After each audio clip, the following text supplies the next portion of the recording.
On the morning of August 14, 2005, Helios Flight 522 was preparing to depart from Larnaca Airport to Athens Airport in Greece. At 9:07 a.m., the flight took off with a total of 121 people on board, including 115 passengers and 6 flight crew members. The flight was piloted by German pilot Hans-Jürgen Martins, who had 16,900 hours of flying experience. The co-pilot was 51-year-old Pam Serra, with 7,449 hours of flight experience. 15 minutes after takeoff, at exactly 9:12 a.m., the plane reached an altitude of 12,040 feet.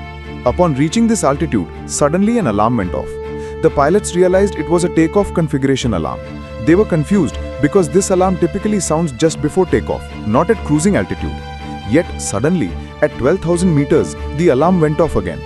The pilots could not immediately figure out the cause. In an attempt to understand, they tried to contact the control center.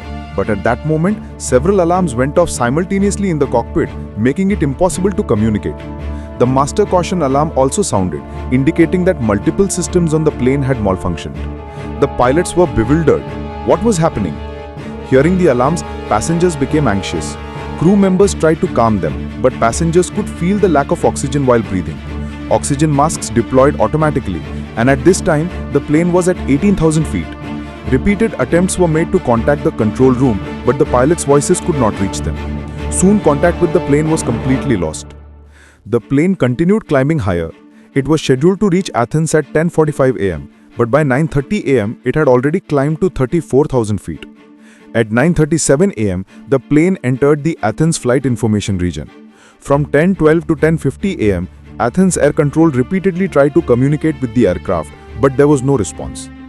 At 10:45 a.m., the plane was supposed to land at Athens Airport, but by then it was untraceable.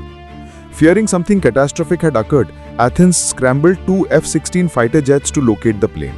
After some time, the jets found it. From one fighter jet, the pilot could see that someone was sitting in the co-pilot seat while the main pilot's head was drooping, unconscious. Despite being closely followed by 2 fighter jets, no passengers reacted.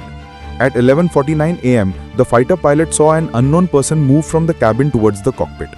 For a while, he sat in the pilot's seat trying to signal the fighter jets. He attempted to communicate something to them, but could not. 1 minute later, the plane's left engine stopped functioning and the aircraft tilted and began descending. Around noon, the right engine also failed and the individual completely lost control of the plane. At 12:04 p.m., the aircraft crashed into a mountainous area about 4 kilometers from Athens. Everyone on board was killed. Imagine the feeling of the fighter pilots witnessing the deaths of 121 people in an instant. They could only watch helplessly. The crash made headlines worldwide. Rescue operations were quickly launched and all bodies were recovered. However, post-mortem investigations revealed that everyone on board had died well before the crash. This raises the question, if the pilots had already died, who controlled the plane for 2 hours? The answer, as mentioned earlier, it was the flight attendant Andreas. Andreas had tried multiple times to establish contact with Athens Air Control, repeating Mayday 5 times. Although he had no training to operate a Boeing aircraft, he managed to steer the plane away from populated areas. Experts investigating found that the left engine had run out of fuel when the plane tilted. Later, they discovered a button on the control panel.